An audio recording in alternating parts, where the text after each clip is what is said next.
Untuk maklumat ahli yang berhormat, dengan pelaksanaan cukai keuntungan modal CGT mulai 1 Mac 2024, kerajaan mengunjurkan tambahan hasil sekitar 800 juta ringgit setahun.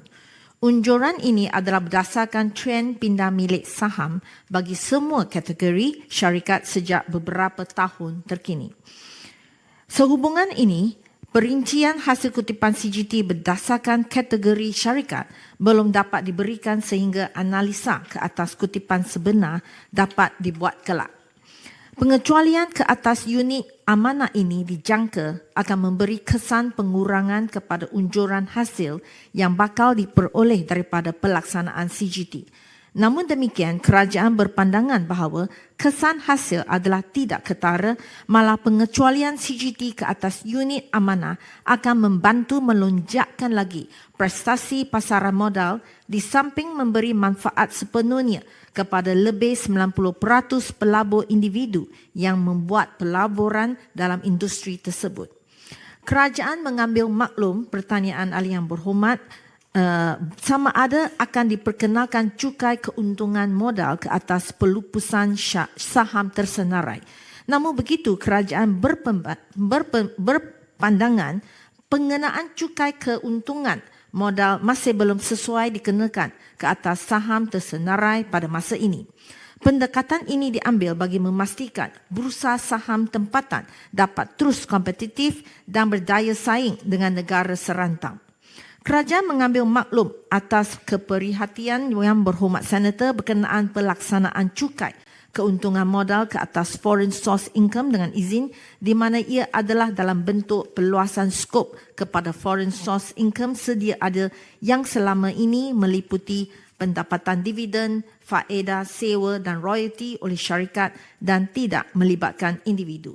Malaysia mengambil pendekatan yang sama seperti Singapura dan Hong Kong dalam melaksanakan CGT FSI, Foreign Source Income, seperti mana ditetapkan dan dipersetujui oleh pihak EU COCG di mana pengecualian cukai akan diberi kepada mana-mana syarikat residen Malaysia termasuk unit amanah yang memenuhi syarat substantif ekonomi iaitu menggaji bilangan pekerja yang mencukupi dan mempunyai perbelanjaan operasi yang mencukupi. Syarat ekonomi substantif ini mudah dipatuhi oleh mana-mana syarikat dan dikenakan semata-mata bagi memastikan syarikat residen Malaysia yang menerima FSI CGT bagi memastikan entiti yang menikmati pengecualian mempunyai physical presence dengan izin dan bukan shell company dengan izin. Seterusnya menyumbang semula kepada ekonomi Malaysia. Pada masa yang sama, syarikat masih lagi boleh menggunakan pakai peruntukan kredit cukai di bawah perjanjian bilateral percukaian atau kredit cukai unilateral. Adalah penting bagi kerajaan melaksanakan cukai keuntungan modal ke atas pendapatan sumber luar negara kerana pematuhan kepada amalan terbaik percukaian di peringkat antarabangsa termasuk komitmen di bawah EU akan terus menjadi rujukan Malaysia dalam menangani isu pelarian cukai dan double non-taxation. Dengan izin, pelibatan Malaysia dalam amalan terbaik percukaian akan memberikan impak dan imej positif kepada negara. Malaysia perlu keluar daripada grey list EU Code of Conduct Group di mana Malaysia dianggap harmful sekiranya memberi pengecualian cukai ke atas FSI tanpa mengenakan sebarang syarat substantif. Implikasi sekiranya Malaysia kekal atau lebih buruk dimasukkan ke dalam senarai blacklist Kesatuan Eropah ialah Malaysia boleh dikenakan preventive measures oleh Kesatuan Eropah yang boleh dilaksanakan oleh negara ahli Kesatuan Eropah sama ada melalui tindakan percukaian, pengenaan cukai lebih tinggi kepada syarikat yang berdagang dengan Malaysia atau bukan percukaian iaitu halangan perdagangan melalui pengenaan syarat ketat ke atas perdagangan antara negara ahli Kesatuan Eropah dan Malaysia. Berkenaan pelaporan CGT yang baru dilaksanakan mulai 1 Mac 2024, dimaklumkan belum ada pelupusan CGT yang dilaporkan setakat ini. Dan berkenaan dengan jawapan kepada Yang Berhormat Senator Datuk Dr. Dominic Lau, kerajaan turut memahami keperluan untuk meminimumkan kesan cukai ke atas sektor sensitif seperti pasaran saham dan mata wang. Justru bagi fasa pertama ini, pengenaan cukai keuntungan modal hanya ke atas saham tidak tersenarai dalam syarikat tempatan. Walau bagaimanapun, pengecualian cukai keuntungan modal akan diberikan kepada pelupusan saham tidak tersenarai bagi aktiviti-aktiviti perniagaan seperti tawaran awam permulaan atau Initial Public Offering IPO dengan izin, penstrukturan syarikat dalam kumpulan yang sama, internal restructuring dengan izin, syarikat modal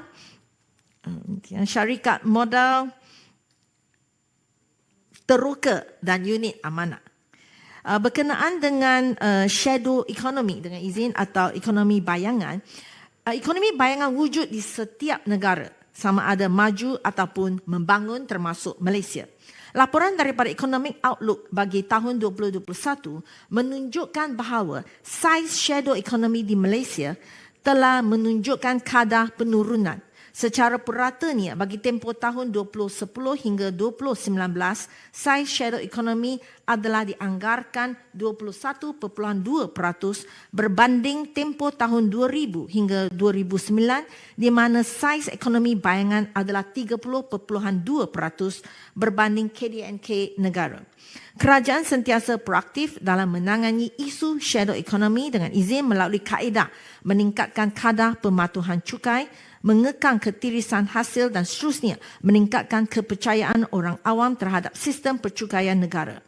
Menyedari kepentingan data dan maklumat bagi memerangi shadow economy, kerajaan melalui LHDN sedang melaksanakan dua inisiatif utama iaitu nombor pengenalan cukai atau TIN, Tax Identification Number dengan izin dan pelaksanaan e-invoice.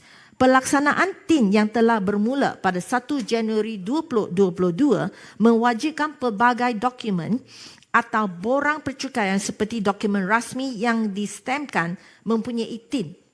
Ini akan membantu aktiviti pengesanan oleh LHDN meluaskan asas percukaian negara dan seterusnya berupaya menangani isu ekonomi bayangan dan ketirisan hasil negara.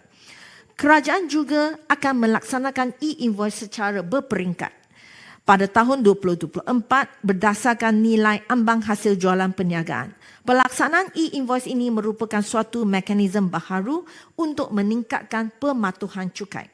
Langkah ini akan memberikan pelbagai manfaat kepada kerajaan, pentadbir cukai dan perniagaan iaitu dari segi meningkatkan kecekapan perniagaan, menangani ekonomi bayangan dan mengekang ketirisan hasil cukai negara.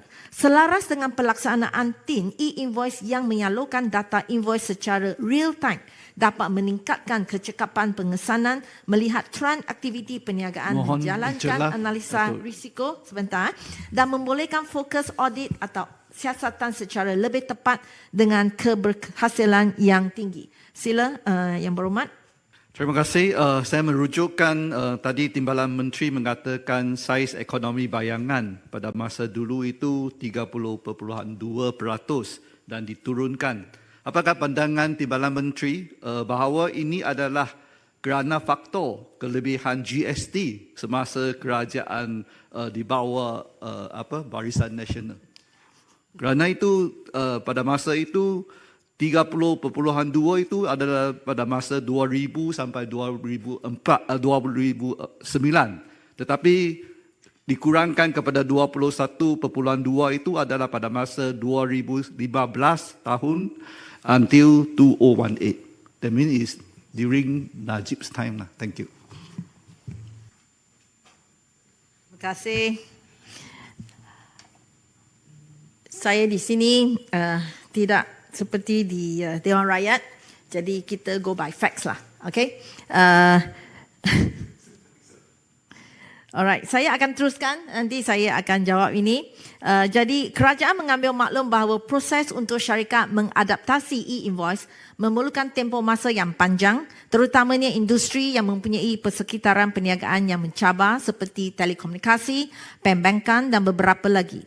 Kerajaan juga faham perniagaan memerlukan tempoh masa yang mencukupi untuk mengkaji keperluan, mengumpul maklumat yang berkaitan daripada rantaian bekalan, membuat proses yang diperlukan dan pengubahsuaian sistem. Bagi memastikan pelaksanaan e-invoice berjalan dengan lebih lancar, Kementerian Kewangan bersama-sama LHDN sedang merancangkan lagi sesi libat urus dengan industri bagi menjelaskan proses dan mekanisme e-invoice dengan lebih lanjut, spesifikasi dan butiran keperluan sistem e-invoice dalam tempoh peralihan. LHDN telah dan sedang dalam proses untuk mengeluarkan soalan lazim atau kita panggil FAQ dengan izin spesifik kepada beberapa industri mengikut kesesuaian dengan keperluan industri seperti penjagaan kesihatan, pembinaan, telekomunikasi, e-dagang dan operasi petroleum. Seperti mana amalan terbaik negara-negara yang telah melaksanakan e-invoice, kerajaan akan melihat semula dan meneliti tempoh peralihan yang mencukupi bagi memastikan perniagaan dapat membuat pengujian kepada sistem dan seterusnya dapat melaksanakan e-invoice sepenuhnya mulai 1 Julai 2025. Bagi memastikan pelaksanaan e-invoice berjalan lancar mengikut garis masa yang ditetapkan bagi golongan PMKS, Lembaga Hasil Dalam Negeri sedang meneliti beberapa cadangan penyelesaian, antaranya menggalakkan aktiviti kesedaran dan pendidikan pelaksanaan e-invoice, menyediakan aplikasi mudah alih e-invoice yang mesra dan mudah pengguna untuk melaksanakan transaksi dan meringankan proses pengeluaran invoice bagi perniagaan kecil. Untuk membangunkan aplikasi mudah alih ini, LHDN sedang dalam perbincangan dengan beberapa solution providers yang sedia ada untuk meneliti konsep yang optimum bagi para pengguna. LHDN juga menaik taraf ciri-ciri platform MyTax dan MyInvoice Portal bagi memastikan pelaksanaan e-invoice lebih mudah dilaksanakan oleh PMKS dengan izin dan dalam mengemukakan maklumat melalui QR Code. Juga kita menggalakkan PMKS untuk menggunakan platform pembayaran digital bagi memudahkan pelaksanaan e-invoice dan akhirnya bagi mengatasi isu internet, sesi libat urus dengan kementerian akan digiatkan dalam memastikan isu internet dan akses dapat diatasi. Jadi berikut tentang tadi pencerahan daripada Yang Berhormat Senator Dominic. Penurunan kadar ekonomi bayangan adalah berdasarkan pendekatan peningkatan aktiviti pematuhan seperti aktiviti audit dan siasatan terutama sekali apabila kerjasama perkongsian maklumat kian meningkat di kalangan pentadbir cukai di peringkat antarabangsa. Selain itu, pihak agensi kerajaan iaitu LHDN juga berterusan melaksanakan inisiatif lain untuk menangani shadow economy seperti menjalin kerjasama strategik dan pintar bersama agensi-agensi penguatkuasa serta badan-badan profesional tempatan dan antarabangsa di mana jalinan kerjasama di antara LHDN dengan agensi penguatkuasa lain dan badan-badan profesional ini telah terbukti dapat memberikan pendedahan yang luas serta memantapkan pengetahuan dan tindakan penguatkuasaan dalam menangani isu jenayah gelap. Juga kita mewujudkan platform pertukaran maklumat dalaman dan antarabangsa secara efektif sebagai langkah jangka masa panjang untuk menangani shadow economy seperti aplikasi Automatic Exchange of Information dengan izin country by country reporting dan Common Reporting Standard dengan izin. Sekian, terima kasih.